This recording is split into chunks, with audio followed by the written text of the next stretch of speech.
Welcome to the Business of Dance podcast, where you'll learn what it takes to create your dream professional dance career. Join us as we dive into the insights and experiences of the world's top dance industry professionals, including dancers, choreographers, agents, casting directors, educators, and other dance industry experts. We explore a diverse range of topics, from personal development and mental skills to audition techniques, creating meaningful industry connections, social media marketing, seeking out dance agents and casting opportunities, on-the-job etiquette, talent unions, pitching to the media, health, finances, and so much more. Here is your host, Menina Fortunato. I am super excited for today's guest. This is a very special guest to me because she was one of the first people that I ever met before moving to LA. We were teens at an Urban Jam Nationals convention and competition in Studio City, a sportsman's lodge. I was about 16, I think. And then we reconnected a couple of years later. And one of my very first paying jobs in LA was with her. And we were both dancers on a Brighton McClure music video. For those of you that don't know, he's been on Young and the Restless for the last 20 years, playing Devon, I think is his character, but he was on Family Matters as a little boy playing Little Richie. You probably don't know because you weren't alive, but your parents might know, unless you watch the syndicated version. So anyways, we go back. But since then, she's had such an incredible career, both as a dancer, choreographer, director. She's one half of the LNC Collective, who are Emmy-nominated and two-time World Choreography Award-winning choreographers and directors. She's worked on film, commercials, music video, TV, on projects like The Masked Singer, The Voice, America's Got Talent, Blue Big City Adventure, the musical feature film. She's worked with a ton of artists, Carol G, Tori Kelly, Kelly Rowland, Pink, Blake Shelton, Weezer, Missy Elliott, Ty Dolla $ign, Usher, Miley Cyrus, Nicki Minaj, Justin Bieber, Ricky Martin, Avril Lavigne, CeeLo, CeeLo Green's Grammy-nominated music video. She's worked on commercials like Target, Apple, McDonald's, Hyundai. And she is pushing boundaries. She's an OG veteran in this industry and a longtime dear friend that I have not personally seen in a really long time. So please give some warm virtual love to Lindsey Blaufarb. Woohoo! Hey, hey. Hello, everyone. So good to see you. So good to have you. We were just talking like we should be doing this in person because I'm actually in LA and she lives like minutes from here. But we're going to try to give a physical hug in a couple of days. So for now, it's a virtual welcome and a virtual hello. So let's dive in. Let's start at the beginning. The time that I actually didn't know you. How did you even get started in dance? What did that look like? How old were you? What were you doing? The life before we ever met. It was really interesting because I was looking at where everybody's from. And so I was actually born in Bethesda, Maryland. My dad was in the Air Force. So I moved around my entire life. And then I also lived in San Antonio, Texas. I'm seeing Texas in there. And I started dancing pretty late in comparison to a lot of other people. And prior to that, I was doing a lot of sports, gymnastics, musical theater, acting. I did a lot of like plays and things of that nature. And as I moved around every year to 2 years, the one thing that I had in common was these extracurricular activities wherever I went. And it gave me the opportunity to have a constant and then also a way to build community and make friends. I love that. And then we met during, I assuming your convention days, your competition days. When did you move to LA? I don't remember exactly. What did that look like? Why did you move? How did you move? Was there a job waiting for you? Or are you one of those stories that just on a whim moved? How was that transition?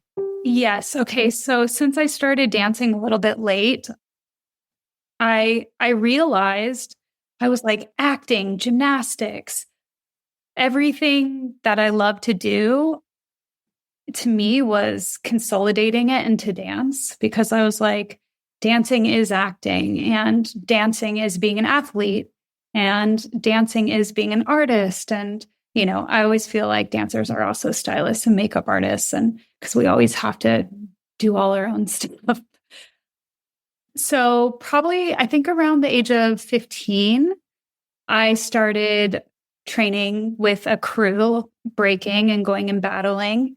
And then I started also studying with a studio in San Antonio, Texas, doing jazz and ballet, because I wanted to be able to be more versatile. So when I joined that studio, everybody was like, we go to convention. I'm like, what is that? That was the first time I went to Urban Jam. And Urban Jam, I got a scholarship to Los Angeles. And that when I went to LA just for the summer, and I was taking classes, and it was amazing because I was just the worst one. And I don't think so. I doubt that. no, I was like the worst. And I loved every second of being the absolute worst person in the room, because I just wanted to get better. So, and all of the teachers, the artistry of the choreographers, I was just like, oh my God, this is where I want to be, right? This was at 16. So I started plotting. So I thought that if I did some research, and I knew that I was looking up to all the people in the Edge Performing Arts Scholarship Program when I'd go take classes. And I was like, okay, so if I come next summer, can I somehow sneakily audition for the Edge Scholarship Program and enroll in Hollywood High School? And so I did both of these things while I was out here in the summer training with my dance studio. And then I came to my parents and I was like, I got accepted to the Edge Performing Arts Scholarship Program. I enrolled myself into Hollywood High's Performing Arts Program. And if I move to LA on my own, I will gain residency for college, and college will be cheaper. And so I was 17, and they were just like, I think also too, at this point, they know I'm pretty hard-headed, but they let me leave at 17 and move to LA. And spend your graduating year of high school alone, or you get roommates? No, I just had a studio apartment and a cardboard box, basically, and a bed. and it was an exciting time. I went to Hollywood High for my last senior year, and I did the Edge Performing Arts Scholarship Program.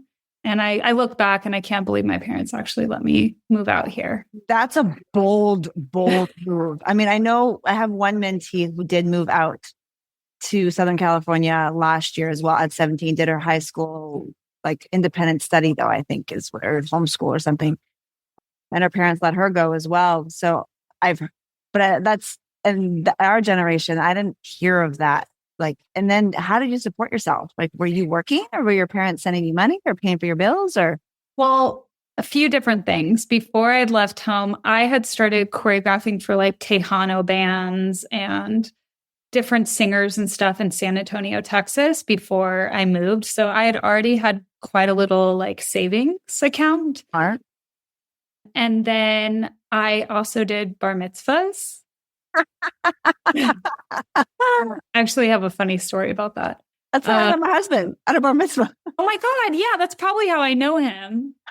Like, yeah. He was the DJ, I was the dancer. Yes. Oh my God. Let's pay the bills. Let's go. So yeah, I did bar mitzvahs. And a long time ago, there was another company similar to that called Heart to Heart Entertainment. I worked for them. Remember? Yeah. And so you go do corporate gigs and you get a cute little check, and then you can train and be here for auditions, and a time when there were auditions. It's changed so much. Right. We'll get to that. I want to get to that eventually. We're still in 1990, early 2000s right now. Yes.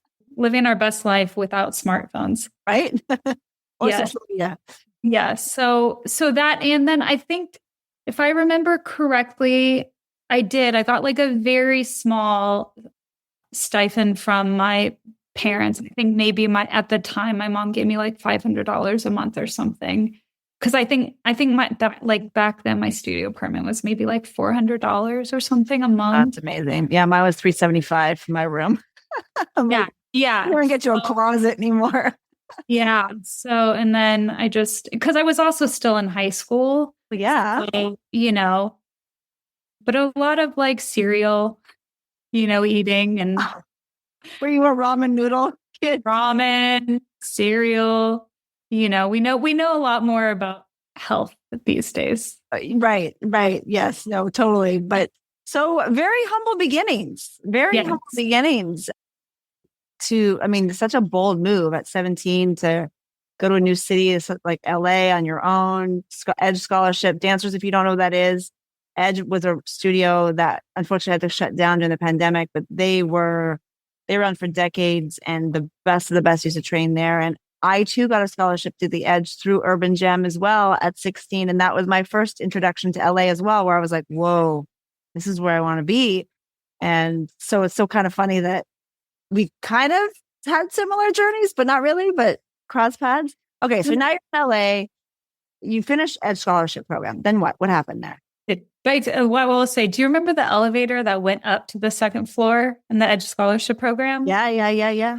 I remember being in that elevator and being so excited to get in there to dance. I had like butterflies in my stomach. Oh, I love that. I know. And it's really just trying to hold on to that feeling. The excitement and the joy. Yeah.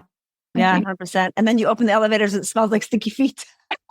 Do you remember that smell? Absolutely. It's all coming back to me. It absolutely did. The ventilation in there wasn't the best. Oh my God, that's so funny. I remember the smelly feet. But we were happy to be there. So it's all good. We're happy to be there. And we contributed to that smelly feet. Okay, so you're Edge Scholarship kid. Let's say at this point, you're like 18. Did you already have an agent at that point? Were you auditioning full time? Like, what did that look like? I did get an agent. Do you remember Bobby Ball Agency? Yeah, they were Bobby Ball, KSA, and DDO were the thing back then. Yeah, so I was with Bobby Ball for a hot minute, and then later on, eventually moved over to Block, and I was like one of Block's first people to sign with them when they first opened. Wow, so it was early 2000. I remember the split when some of the agents from DDO moved out to Block, and I just joined DDO as Block was formed. So I remember that time. Well, my first gig, and I want to say it was one of your first. I feel like it was one of my first gigs as well. I was thinking about it because there was one other, the Nikki Cox show was also, but I think that might have been my first gig for television. So I think that this was my first like gig music video. Yeah, I remember being so excited. Like it was like, I'm in LA and I'm getting paid and we're on this music video. And then Bright McClure, he was like famous from Family Matters. I just thought it was like the coolest thing ever. It absolutely was. And then I think we were supposed to work together. I have a story that I don't think you even remember because you did Christina Milian's tour, right? Yes. It was you and Dee Dee, right? Yes. So I don't know if I told you this story, but I was supposed to be on that job. And I showed up to the first day of rehearsals at Millennium because initially I auditioned. Brian Friedman was the choreographer. Then he was no longer. Then Showtime took over the choreography. And then I was apparently booked through my agent, but my agent then told the team that, oh, she's in Canada. So then they booked you. Ooh. And I had no idea. And I flew from Canada because I auditioned. I went back home and then I came back. I showed up to rehearsals and they're like, what are you doing here?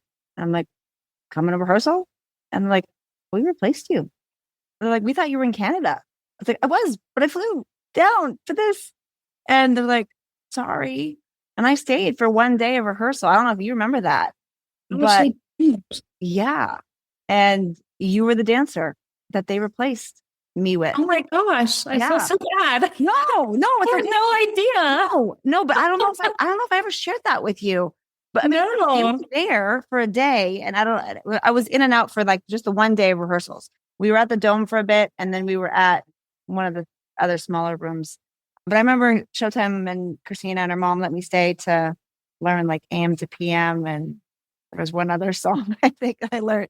But it was all a blessing in disguise. I share the story now a lot because even though I was devastated about that whole job, and I was heartbroken, like you guys were opening for NSYNC, and I was like, oh my God, I was going to go on tour with NSYNC, and that never happened. But because of not doing that job, I was available for the Britney Pepsi job. Oh, way better. Sorry. I was only in the sense of like the residuals. Oh my God. I think I made more money than you guys did for the whole tour. Yeah, probably than I did in the next 5 years. So even though, that's why I say everything happens for a reason, it was a blessing in disguise. I didn't know it. Yes, I was heartbroken in the moment. I was happy for you because I love you to death. And I had just met Dee Dee, and I think Cliff was on that tour as well. And I forget who else was also on that job. But yeah, I would, looking back, I was like, well, everything's not for me and everything happens for a reason. And if I booked that job, I wouldn't have been available to audition for the whole Britney thing, which ended up being an amazing commercial. So it's all good. You got the job that you were supposed to get. I got the job I was supposed to get. We all learned from those experiences. But yeah, so I remember that. Well, for me, it was really, really significant because it was a heartbreaking, my first time experiencing you're booked and you're fired. Well, the crazy thing, now that I'm thinking about that job, the crazier thing was when I auditioned, they wanted to book me. And this might be a good lesson for the dancers totally. But they wanted to book me originally, and I was available to do the AM to PM, but I had just booked the tour to go on tour with Limp Bizkit. At the time, I was a rolling girl, like Red Hat, Diggies. I love it. And so I went to that audition kind of just to have fun because I knew that I couldn't do it, but I was like, I think in my head, I was just like, oh, it's free class. I didn't know that I'd get all the way till the end and they would want to book me. And funny enough, Christina Milian just posted that audition footage online, like on her stories. Like, was this the same one that Brian Friedman ran? No, this is the one that showed. Okay. Yeah. So I wasn't a part of that audition. Yeah. So what happened was like I did the audition, and then they were like, we want to book you. And I was like, I'm so sorry. I can do the video, but I can't do the tour because I'm already going on tour. And I was sort of faced with, this is my own personal beliefs of like, when you follow your own moral compass and you do the right thing, the universe like conspires for you. Right. Because I really wanted to do Christina Milian, but I was like, I committed to this other tour. I can't pull out, because so many people will just be like, tell the other tour last minute, sorry, I can't go, and then go do this other thing. But I told them, I was like, I can't do it, but will you allow me to just come to your rehearsals and learn the choreography? And then that way, if you ever need a swing, I know all the choreography. Like, oh, so you were there just to learn, not to actually tour with them. I went to go learn all the choreography because I'm a hustler, baby. Oh, yeah. But what happened was Fred Durst ended up hurting his back. So our tour, Limp Bizkit, ended 2 weeks early. And Tiffany Monabot ended up booking Christina Aguilera. She said she couldn't do it anymore. And so then I ended up doing Limp Bizkit and Christina Milian. It worked itself out. Oh, wow. Well, two for one deal. Yeah. Well, I didn't know that part. Well, that's cool. Yeah. So, yeah, I don't know. Sometimes just, I feel like do the right thing and it'll all, the universe has a way of working itself out. And you never really understand why in the moment, why things happen until you can never connect the dots forward, only backwards. But who cares? You did the Pepsi commercial. So I still wanted that job though. I was still like, I didn't know who Christina was at the time. You know, she was a new artist. I mean, she blew up after that, but it seemed like it would have been a fun job. But nonetheless, okay, so let's fast forward a little bit. I know we're like reminiscent about our old days. I know. Sorry, everybody. We're just catching up over here. You're just listening to our catch up. We've been like 20 years. Okay, so fast forward. I know that you worked as a dancer for many years and did the corporate gigs and did the tours and did all those things. What led you to transition into the choreography and then teaming up with Craig and kind of explain what that, choreography duo, how did that even come about? When did that happen? I'd like to know more about that. Yeah. So most of my dance career was touring. I still to this day, I think is my favorite is live performance. I love the energy and being a character on stage. And there's just something about live that I love and people all coming together and experiencing something in person. So I did that forever. And then I realized it was starting to feel a little bit like Groundhog's Day. And I also realized, that I found myself always paying attention to what is the lighting? What is the set design? What is the director thinking? Why are they making those choices? And so I was like, I've done this. I've been on the road for, I don't even know how many years at this point. I really want more creative responsibility. I want to learn. I want to grow. And so I got offered Britney's tour, and that was the hardest thing ever because, you work your whole dance career to get direct booked on something. And I was like, can I have one night to think about it? They said, yes, of course. And then I came back and I said, I'm so sorry, as much as it sounds like an incredible... You turned down Britney tour? I did because I wanted to be a choreographer. Wow. I knew if I didn't stop touring, I just wouldn't stop. And I really needed to focus on transitioning. Wow. Now, which tour was this? I believe it was a circus tour. Wow. That's major. And who was choreographing that one again? Forget. Jamie King was directing it. And I think Brian was choreographing it originally. And then I think they ended up bringing in a lot of different collaborators. Okay. Was that the same tour that Tiana did? Yeah, I think she did the circus tour. I don't know if she did it. I don't remember who ended up doing it because I just blocked it out from my mind because I was sad that but I was like, a big tour. Oh my gosh, that was my dream job that I never got to do. Oh, that's amazing. You had a different vision for your life. So what was that vision and how did transition even transpire?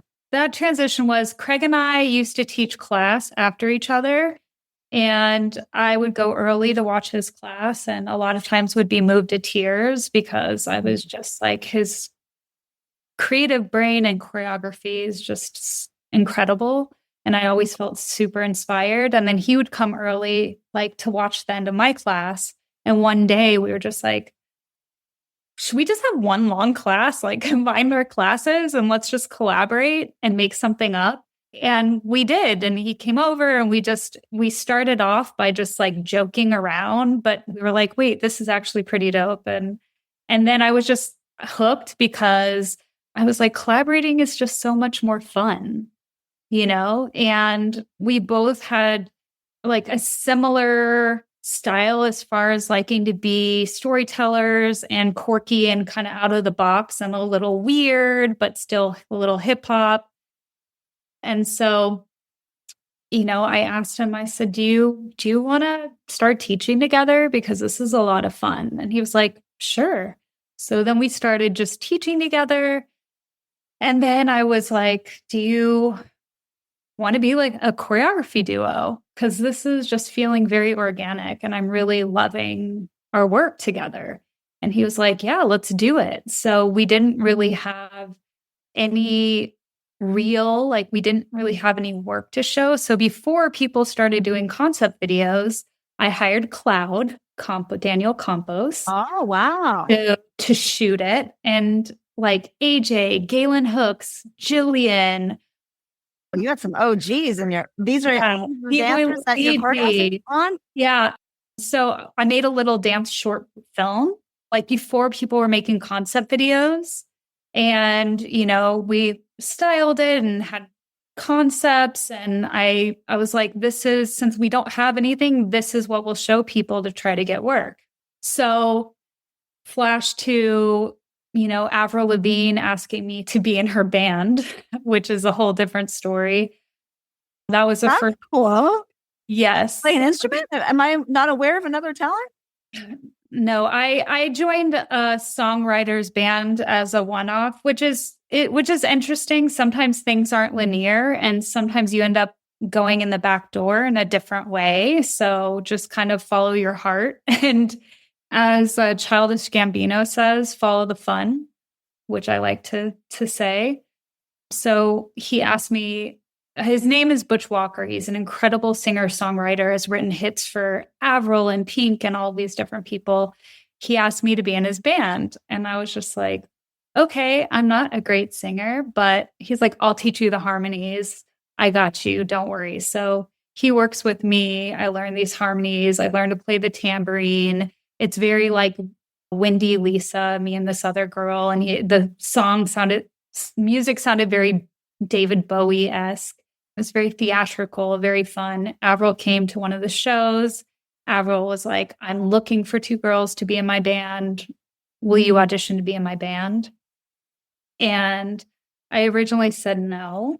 Wow, and all these opportunities, and you're just like, no.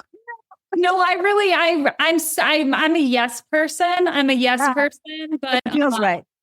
Yeah. And I told her manager, but I have this, you know, DVD of, you know, I'm really a creative director, choreographer. I did this as kind of a creative venture to try something different, you know. She called me back again. She's like, Avril doesn't care. She wants you to be in her band. Can you please come audition? And I was just like, okay, fine. So I went to her house. I was like shaking. I had to sing Skater Boy and I had to sing I'm With You for her, just in her living room. And I think I sounded like a goat because I couldn't breathe. I sounded crazy. And she's like, okay. And then I was like, thank you so much. But here's my work if you need a choreographer or creative director for this new era. And she's like, okay. So she watches it, blah, blah, blah. Her manager calls me and she's like, so congratulations, you're in Avril's band. So you need to go get fitted for your in-ears because you're doing SNL. And we have band rehearsal on this day. And then she's like, and also congratulations, you're going to choreograph the girlfriend video. So I was like, okay. And so it was exciting because it was Avril's first time moving, and it was her kind of moving more into her pop punk era, a little bit away from like teen emo. And then the girlfriend video ended up being the most viewed music video on YouTube for like years and years. And I am very grateful to Avril because we had done a few things prior to that, but she was at the height of her career and she was giving, you know, because of course Craig came and whenever we were choreographing for Avril or doing creative direction, he was a part of that. And she gave me an opportunity as somebody that wasn't like a big name yet. And I know that there were big names up for that job. And that's where I feel like I was kind of learning on the job as I was going. But because I was new, I think I was learning how to be resourceful, how to ask questions, how to study certain things for award shows and what would read best on camera and looking up things I didn't know and just trying to show up with my best foot forward because I was really learning as I went. So amazing. It seems like the theme of, well, so far of these stories is the things that you don't really try hard for, or don't even care for, the things that just like hit you in the face. Like, yeah, I guess so. And the lesson is like, I'm a try harder person. Like I try really hard. Like good. I do. I like showing up prepared. I'm going to give something my all, but it's true. I feel like the few times that I wasn't trying, it maybe I should try less. It seems to work out for me. Well, for you, it does. But I do think I don't understand that. But I know for myself, if I ever went into an audition with that, like, I need this job, I want this job, that desperation energy, it never translates well. But when I came into auditions and was like, I'm not going to get this one, but whatever, like you said, it's a free class. We're just going to have fun with it. And then that's the one, like, that's how I booked Earth, Wind and Fire tour. They were like, we're hiring one dancer. I'm like, there's like hundreds of girls here. There's no way I'm going to book this, but whatever, I'll just show up anyways. And who was the one dancer? Incredible. No, it's when you, not that you don't care, but you don't expect it, I guess. You have low expectations, and then it just turns out better than what you want. And the thing that you want so badly, it's like you're strangling a duck and it ends up dying. Yeah. I mean, there's a Chinese proverb that I love. Relaxation is who you are, and tension is who you're trying to be. So I feel like in those instances, we're fighting nerves, we're fighting all of these things, and you really just have to do like some grounding exercises with your breath and connect with things around the room to keep you in the present moment.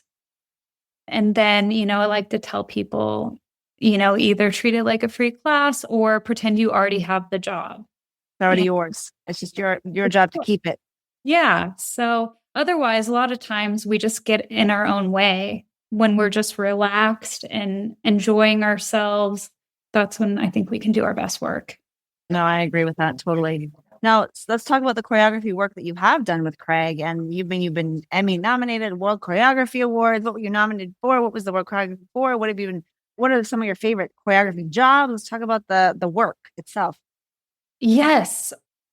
We were nominated for Blues Big City Adventure, which was an animated film, live action. It's actually funny because, and just this is why relationships are so, so important. We did the CeeLo FU video, I don't know, maybe 10, 12 years before this film, and with the director, and we were all just having a great time working on that video together. And we were like, you know what, we're going to all do a musical together. We're going to do a musical together. Oh, and 10 years before. 10 years before. Joking around. Yeah. I mean, no, I don't think we were joking. I think we were like, really, that's the dream part joking, but also more like, let's do this. But we'd maintained, we'd worked on other projects with him and continued a friendship. And then he finally called us and he was just like, we're finally doing our musical, guys. It was a very full circle moment to do this feature film with him. Well, yeah, you spoke it into existence, it sounds like. Yeah. Yeah, it was amazing. So, and it was wonderful. I'd always done like scenes in a movie, but I'd never done a full length musical movie before. And so it was really wonderful working with so many dancers in New York City, like choreographing these big numbers that would happen in Times Square, Central Park. And I was just pinching myself. Got to live in New York for a short period of time. Jessica Castro assisted Craig and I on that movie. Nice. And she's amazing. She's incredible. Yeah. Oh, amazing. Well, congratulations on that. And any cool projects recently that you have done or working on or about to work on? Or well, we direct Pentatonix tours. So we are prepping their Christmas tour, celebrating Christmas and summer. Yeah, so we're starting to kind of prep some creative concepts and ideas with their team just in advance for their Christmas tour. Amazing. Yeah. Well, what did you do with Nicki Minaj? I felt like I saw a recent post, a video with Cassie and Nicki. Was that what I saw? Yeah, so I'm trying to get better. I don't really post our work very often. And so that's a video we did a while back. But yeah, we did that video, Boys, with Cassie and Nicki Minaj. And very cool. It was an interesting day. Should I be asking more questions, or are we going to leave it at that? We'll leave it at that. Okay. Fair enough. Okay, so you're creative directing, you're choreographing, you're doing, sounds like what you always wanted to do. Is there something you have not done yet? I mean, you said the dream was a movie musical. All right, check. Yeah. Have you thought about what's next for you? I am. I'm thinking about that all the time, just because I really like to keep learning and growing. And I'm really enjoying doing creative direction for artists. And I think one of my favorite things is being able to put teams together. So one of the things I love about creative directing or directing is, we get to bring in the dancers, we get to bring in a stylist, we get to, whether it's live stage or, a music video, we get to bring, decide who the DP is, and we get to kind of create this energy and kind of culture, which I know you had Tiana there. She was really great about doing that, a Masked Singer. It's just being very particular about the energy that you're bringing in. And that way it's just everybody's got good positive energy and working well together. And, I just love when you can control your environment in that way. And also too, it's just like, I love giving people I love jobs.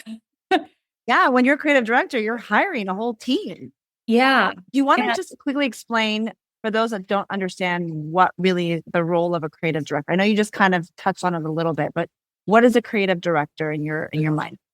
Well, first of all, just so you guys know, whether it's a choreographer or a creative director or whatever you're doing, a lot of times the job's going to be different depending on who you're working for and how many hats you're wearing, right? Sometimes when I'm a creative director, sometimes I'm also doing some creative producing, right? And I usually end up doing some kind of like staging, no matter what. Like, even if I'm not supposed to be, if I'm just, not supposed to be a choreographer, somehow I end up, doing something. Yeah. But a creative director, let's say I'll start with a music video. If I'm creative directing a music video and I'm working with an artist, typically I'll listen to the song and can help come up with the brief. And then you help shape the look. So I'll create style references for the artist for each scene.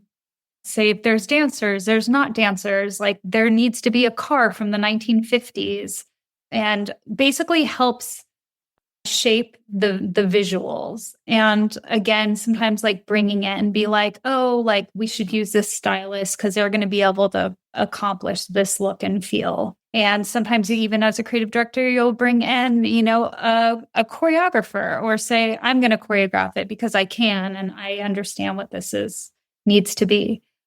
Then for live stage, a lot of times, like when we're directing tours, depending on if we're working with the stage designer, sometimes we'll be like, oh, it'd be really cool if we had a B stage that is rotating, and then they'll help create the stage with us. Or if we're not creating the stage, what we'll do is we'll be like, we should get this kind of screen content for this song. This song is, the lighting is purple and gold. Can we do special effects or CO2 on this song? Usually they should start here on the stairs and then move down. And again, providing wardrobe references, sometimes like helping with the set list. A lot of times artists will get an idea and create a set list. And then we're like, well, actually, this is a better opener. This song goes great before intermission. This song, it makes for a better visual ending. So can we like move these little things around? Yeah. Amazing. Basically like the puppeteer of the project that's orchestrating all the little moving parts, which is really cool. I think dancers need to understand there's other cool roles that you can transition to, because you, like Tiana, did the dancing, did the choreography, and then creative directing. And I don't think a lot of dancers understand what that is, because I didn't know what that was when I was a dancer. I was like, who are these people? Like, what are they? Especially producers. I'm like, what's a line producer? What's a producer? What's an executive producer? Like, what are these producers? What do they do? They look like they're just sitting on set on computers and phones. What are they doing? So very cool. Well, I wanted to open up for Q&A with our mentees. And let's start with Gabrielle. My name is Gabrielle. I'm 18 years old from Laval, Quebec. And I was wondering if you had any tips for moving to LA and auditioning for tours. Yeah. Find an area of town that you feel safe in. And I would say research the artists that you want to dance for, and then look for who works for that artist. If they usually tend to work with the same choreographer or choreographers, then go be in their class and make yourself known to them. Introduce yourself at the end of the class. And then sometimes I even suggest, if you ever need a skeleton crew for anything that you're working on, I'm available to you if you ever need me. Like, here's my information. Just want to put it out there. It's really about cultivating those relationships and getting in front of those people that are working for the artists that you want to go on tour for. And then also, I would say, when you guys are auditioning, don't think of going as just yourself. Think about you are an extension of that artist. You are also a muse to the artist, so you should look like you would hang out with them. So really start to understand the brand identity of that artist. And like Olivia, if it's Olivia Rodrigo, she's a little kind of Avril these days, but a little punk, she has some edge to her. So, you're not gonna go to her audition, I think, looking boring or looking colorful, unless it's in a pop punky kind of way, but just making sure that you're living in the world that that artist lives in. Thank you so much for all your information, and thank you for your time. That's great advice, because one thing I feel like why you booked is you created a look for yourself, and creating that look that separates you from everybody else, especially for tours. Do you want to speak on that a little bit? Yeah, I think, like I said, the artist is wanting to create an extension of their world. So again, I think energy is just so important. When you go and you're auditioning, I like to go up front. I mean, obviously, when they say switch lines. But I'm there. My body language is open. I'm present. I'm interested. I'm working hard, because people are watching you at auditions from the moment you walk into the room. If I'm an artist, I'm like, who looks cool? Who looks like people I want to hang out with? Also, are you dope? Are you incredible, at your craft? How can you compliment me on stage? And also, again, artists want to be around people that inspire them. So I want to be watching you and being like, oh, she's got a je ne sais quoi, or her style. There's something cool about her style. And I feel like I would feel confident if she's next to me, because we're there. I mean, I don't like saying backup dancer, but we are there to support them. Like I said, we're there to, even as a choreographer, when I come into the room, Fatima will send you home if you do not come in rehearsal looking cute. Yeah, she'll be like, go home, go change, come back. Because Fatima is just the flyest person on earth. And she will not be around unfly people. She just won't. So she wants you to come in looking interesting, because you inspire the space, right? By showing up and giving artist vibes, right? Yeah, I would just say be there, have this present energy, and full focus. There's certain things about certain people's energy, like a Jillian Myers or Galen Hooks can literally do nothing and be like, do you know what I mean? And you're just so locked into them. So I think it's like figuring out what is your thing and how can you, I was just talking about this other day too. So many people, Instagram's done this thing where everyone does the same moves, like in their freestyle. Like Menina, when we were coming up, I feel like you had to find your own movement, like your style. And what is it that I do? What tricks? I mean, yes, okay, if an aerial is an aerial or whatever. But I felt like there was a little bit more individual style happening when it comes to freestyle and those kinds of things. So, I think people see that something's getting popular somewhere, and then they do that because there's that confidence that people like it, right? But I just like challenge you to find your own confidence in the things that you like and find your pocket and find how you're different. There's nothing that I despise more than like seeing everyone do the same thing in their freestyle.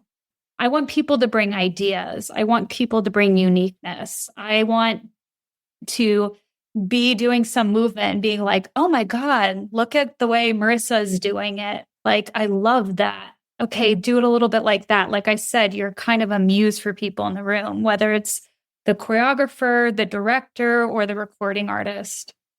I agree with you wholeheartedly. And I think partly why we didn't have that influence of doing the same moves is we didn't have the YouTube, we didn't have social media. So we didn't have the trendy dances that follow. It was just, we learned what we learned in the studios or dancing on our own space. And that's just what we explored with. So we didn't have the same influence. Like now every week there's a new challenge, there's a new dance challenge, there's a new, and you're right, everybody's just repeating the same things over and over again. So finding that your unique voice as a dancer, I think is definitely going to be key to helping you stand out, especially you, Gabrielle, if you ever want to do tours. And guys, also too, just a reminder, sometimes less is more. It doesn't always have to be big and explosive. Sometimes you can just find a character and just lock in and live as this, I don't know, weird creature or whatever it might be. All right. Thank you, Gabrielle, for your question. Maylin, I skipped you. I'm so sorry. I'm going to bring you up. Hi, Maylin. I'm 10 years old, and my question for you is, what was your hardest challenge during your dance life? One of the things was I had really bad knees. And so I had to constantly find ways to do physical therapy and work around my injuries. And so I feel like that was something that was challenging for me. And then also too, I think something that's probably challenging for any dancer is when you don't get the jobs that you want, or you're like showing up to audition after audition and you keep getting cut. If you're going to be in this industry, you have to build some tough skin and you have to decide that I'm going to keep showing up. I'm a firm believer, you get out what you put in. But everyone has a different timing. Sometimes you just have to hang in a little longer than maybe the person next to you. But just learning how to brush yourself off and try again, as Aaliyah would say. I don't know if these kids know that song, but I got your joke. Thank you, Maylin, for your question. Next up, we have Jade. Hi, my name is Jade Robinson. I'm 20 years old, and I'm based out of the Orlando, Florida area. Nice to meet you, by the way. My question for you is, how did you get chosen for choreographer and creative director for The Voice? So actually, Akamon, AJ, just a legendary choreographer, dancer, creative director. He's director for Usher and has been his choreographer forever and ever. He brought Craig and I onto The Voice to be a part of Team Usher. And so we were what you call performance producers. And we also did choreograph some of the pieces on the show. But that's another time where I was really lucky to be under AJ's wing. And I learned so much on the Voice as a performance producer, because it's basically like award show on steroids. And you have to produce like all these different looks per each person. And because of he gave me that opportunity, I learned so much from him and from being on the show. That's super cool. Yeah, like I watch The Voice, I'm like, I see all the names, I'm like, how did that happen? I wonder who choreographed that. And it's like, it's cool that I'm actually going to meet somebody who actually did that. Like, that's super cool. I love that. Yeah, it's a really fun show. There's a lot of moving parts very quickly. It moves fast. TV moves really fast. Like every week, a new episode and new set of creations. And yeah, very cool. Thank you so much, Jade, for your question. Next up, we have Madison Mucha. Introduce yourself and what is your question? Hi, my name is Madison Mucha. I'm 16 years old and I'm from Jacksonville, Florida. My question is, what do you enjoy most about your job? I love to have a sense of play, and I love creating. I love making art with people. I also love putting, like, the Blue's Clues movie. The whole movie was about going after your dreams. And so I love when we can put a positive message out into the world. And I also think, like, growing up, I had really bad anxiety. And so dance really helped me. And I think the arts in general help people smile sometimes when smiling might be hard. And I just love being a part of that. It always, like, I just feel like I'm still a big kid because it's always so imaginative. Yeah. Thank you. You get paid to play and be creative, like a little 5-year-old in the sandbox. Exactly. You guys are all so beautiful, by the way. Love that. Well, thank you so much, Madison. Next up, we have Shannon. Introduce yourself and what is your question? Hi, I'm Shannon. Thanks so much for chatting with us. I'm from New Jersey, but currently based in New York City. My question for you is, how did you come to find your own uniqueness and individuality as a person, dancer, and creative? And was that easy for you, hard for you? And how do you continue to grow in those ways and kind of exercise that creativity? I think I was sort of always doing it. Like, I got bullied in middle school for dressing weird and doing weird stuff, you know? So I think I kind of just always been that way. But I think also moving all over the world. I lived in Korea. I lived, in Washington, D.C., Nebraska, Alabama. I lived in all these different type places, and I loved studying people and people watching and looking at what people are wearing and being in Korea and, like, seeing the Korean, like, just fashion and traditional clothing and trying to incorporate all these kinds of different things into everything that I'm doing. And sometimes it's not always easy. Like I said, like in middle school, for instance, like, I think we always sometimes can be nervous about what other people think about us. I feel like as long as you commit and you're confident, you can do anything. It's really when you're nervous about something, then it's not going to work. But, like, look at Lady Gaga. You know what I mean? Like, so I just feel owns every look.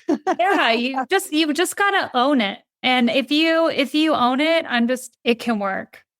I believe it. But that's the thing. People feel what you're feeling, even when you're performing. So if you're nervous, it makes me nervous. But, like, if you believe it, then I'm going to believe it.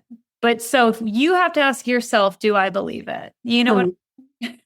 Yeah. I love that. Thank you so much, Shannon. Thank you so much. Yeah. All right. Next up, we have Tatiana. Introduce yourself and what is your question?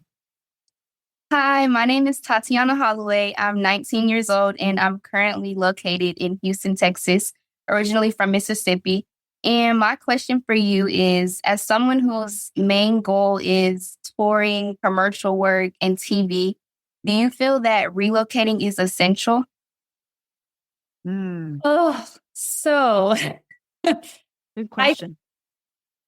It's not anymore.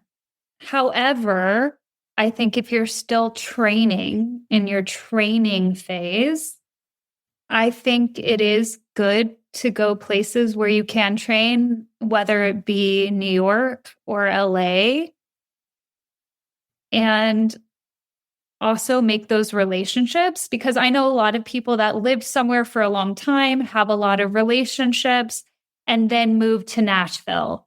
and they're like, I'm not really telling anybody I'm moving. And I'll still a few of those.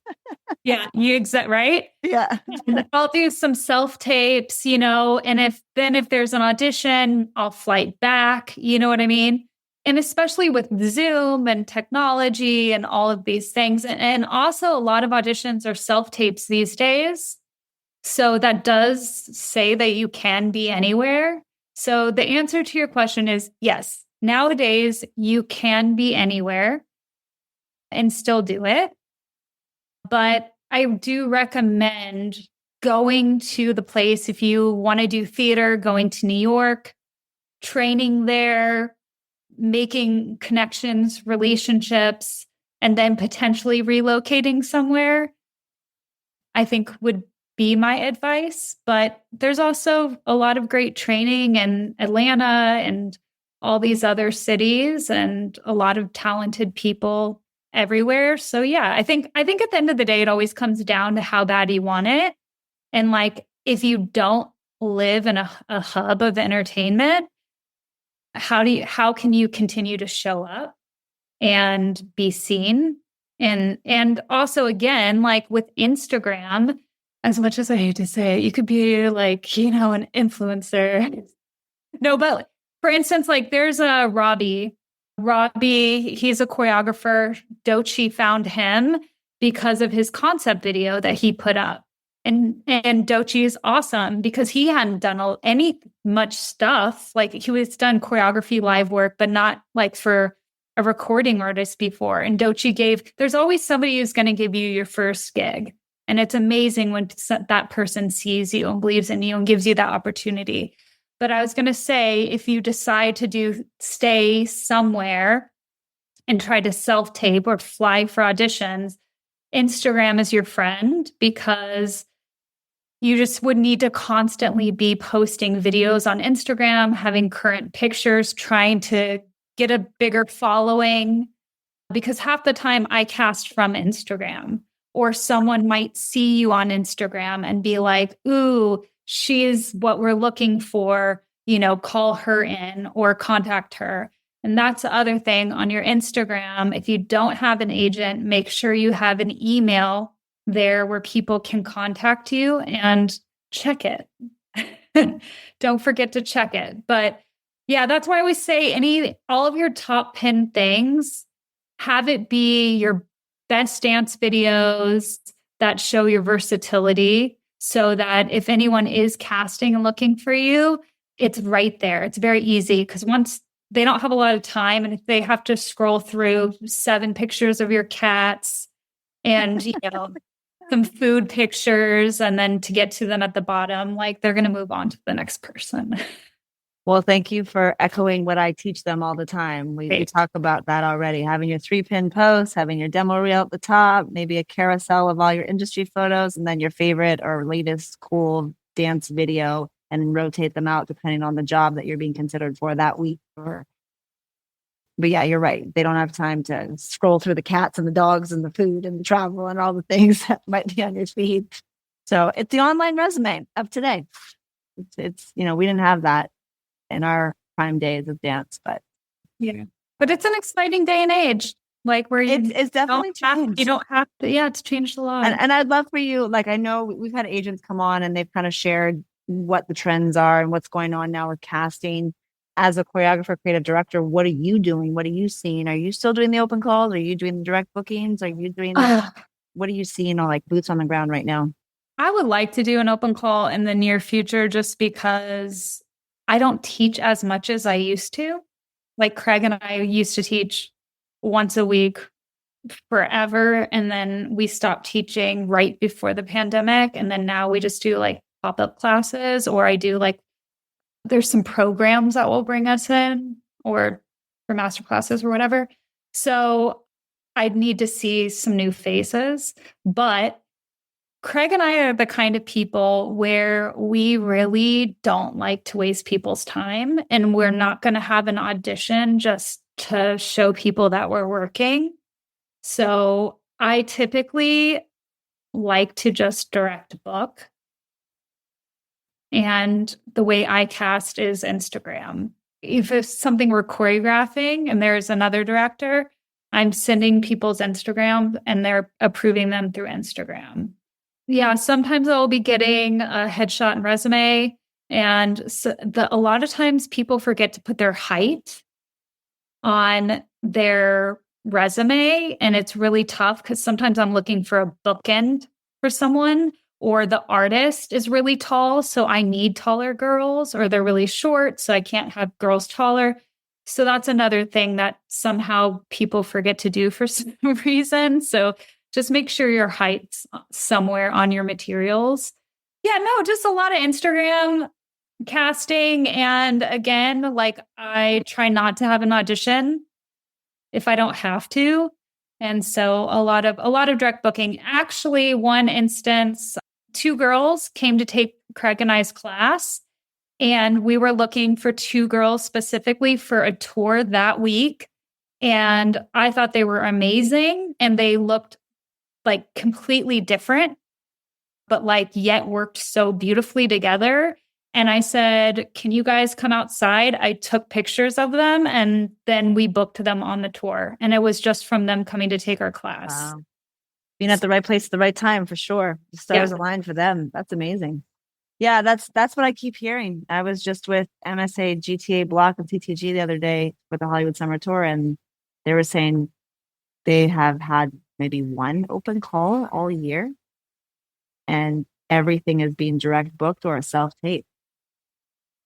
Yeah. I'm curious to know if that's still true to you, if that's actually really what's happening. That's amazing. That's totally. So I guess what advice would you give a dancer that doesn't have the relationship with you or another choreographer? How are they seen? What is the best way to be approaching a working choreographer like yourself that someone might want to work for, but can't get in front of because they're not teaching often, or they're not in the same city? Yeah, I think that it's great to just keep your eye open and see if they are doing master classes anywhere, or like what you're doing right now.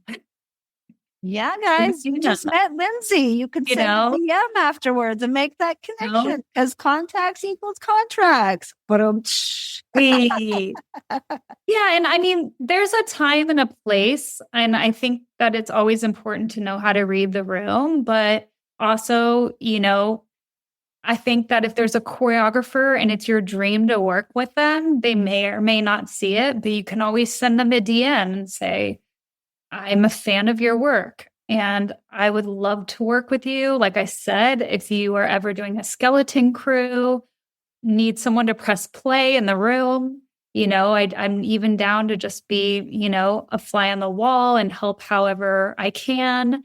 And, here's my information, and here's my latest dance reel, or here's this class I did, if it's latest thing that you're the most proud of.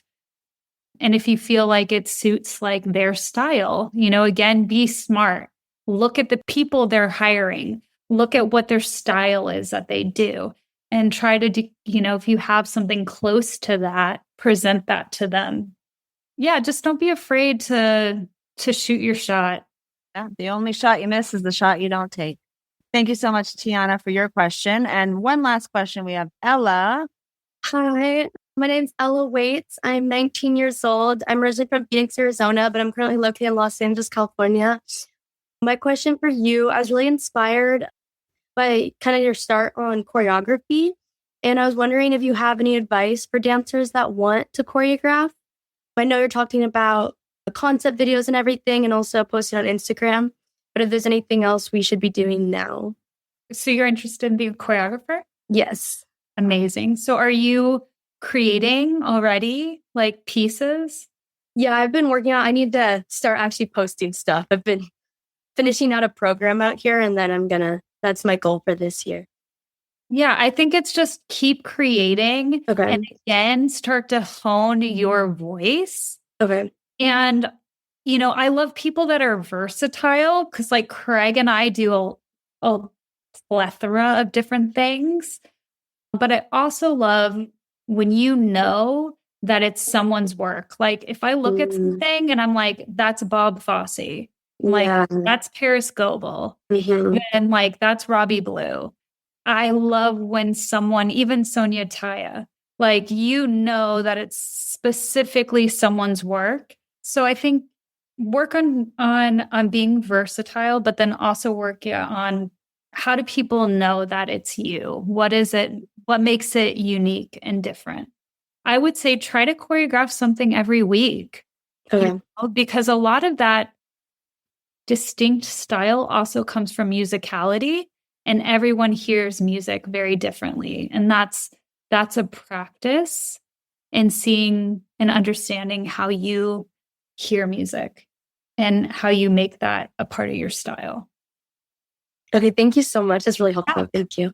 Yeah, I can't wait to see you. Yes, thank you. Well, when she has a pop-up class, you're going to have to show up and show your face since you're local. And you guys, it's just important to post.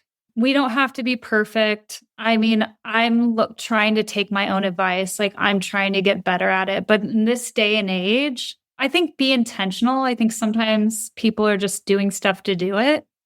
I think it is quality and not quantity necessarily. But I think getting the habit of, not judging yourself, especially at this stage, it's like just showing up, doing it, and putting it out there. And you're just going to keep getting better and better. But just like don't stand in your own way by, I think for me, I was a perfectionist, and I'll look back at stuff I never shared and I'm like, this is amazing. What's wrong with me? So just get in the practice of being okay with being vulnerable and just putting it out there and then moving on to the next thing. And just, you're going to grow faster that way. I love that. Well, thank you so much, Ella. Well, that I think is our time. On behalf of the Business of Dance, we send you lots of love.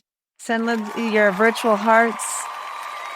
Thank you for spending your time with us, sharing some amazing stories. And what a fun excuse to reconnect. Oh, and the dancers, talk about Instagram. I don't even know how it started, but it was just some random Instagram chat we were having. And I found some old photos. I was going through my photo albums and I started picking out things. I'm like, Lindsey, look at this. And I was sharing all these old photos, and we were we look like kids, but we were young teenagers, young adults. And I appreciated you doing that so much. It was so fun to see. I went back and I watched that video and I was dying. I think I just want to tell you guys, I think it's nice to study all kinds of things. Like for me, it's like dance. But I think there's inspiration in film. Go to museums, people watch, nature. There's inspiration everywhere. And it's really nice, I think, to try to have balance. I think you do have to be hyper-focused to really exceed and excel and be talented and in something that's a difficult thing to do. But I think just really try to keep that balance with family and friends, and also having other things that you love to do, whether it's reading a book or pottery or sewing or whatever it is. Well, I know I could talk to you all day, and to be continued. We're going to continue our chat offline. Well, thank you, dancers. I hope you learned something new. I hope you're inspired. What's the best way to connect with you, Lindsey? How can people find you? Yeah, just hit me up on good old Instagram. What's your handle, or is it just it's I am_Lindsey B.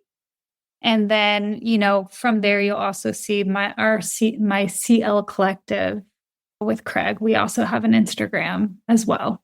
Amazing. Well, thank you so much again, Lindsey. Thank you, dancers. I'll see you next time. Thank you, everyone. Bye. Thank you. Thank you, guys.